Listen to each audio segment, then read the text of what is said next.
आफत में जान फिर भी चुनाव कराने को तैयार राजस्थान। प्रदेश में कोरोना की पहली लहर के बाद बढ़ती गई लापरवाही के कारण दूसरी लहर ने जमकर कहर बरपाया। इससे भी राज्य के जिम्मेदार सबक लेने को तैयार नहीं है।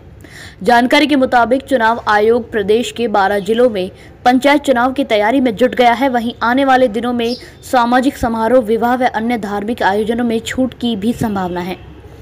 विशेषज्ञों के अनुसार अभी तक के ट्रेंड के मुताबिक तीसरी लहर सितंबर-अक्टूबर माह तक आ सकती है।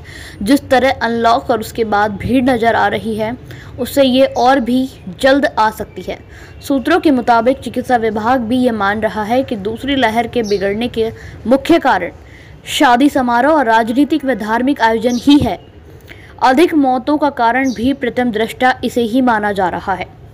खुद बड़े नेता जता चुके हैं चिंता। दूसरी लहर से पहले हुए चुनावों के दौरान आमजन को सरकार ने सोशल डिस्टेंसिंग और फेस मास्क सहित अन्य जरूरी एहतियात की सलाह दी। खुद पूरी सरकार और सभी राजनीतिक दलों के नेता चुनाव प्रचार में सोशल डिस्टेंसिंग की अवहेलना करते रहे।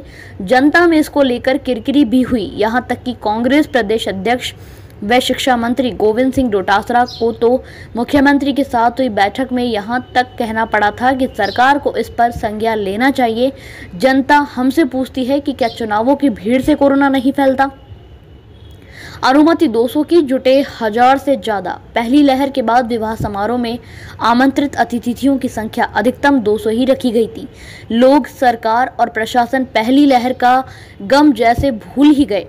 अनुमति से अधिक, कहीं 1000 तो कहीं कहीं तो 2-2 हजार लोग शादियों में शामिल हुए। उन पर न तो कोई बड़ी कार्रवाई हुई और न ही आयोजनों को रोकने के किसी प्रशासनिक अधिकारी ने प्रयास किया।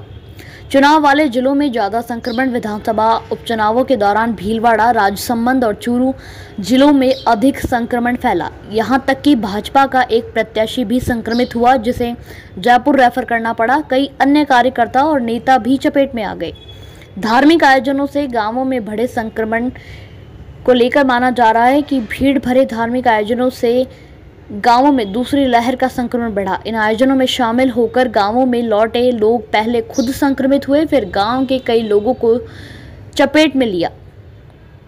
प्रदेश में तेजी से घट रहे संक्रमण के चलते जून के अंत तक सरकार और भी छूट दे सकती है। इनमें सिनेमा हॉल खोलने सहित विवाह स्थलों पर करने जैसी अनुमतियां शामिल है।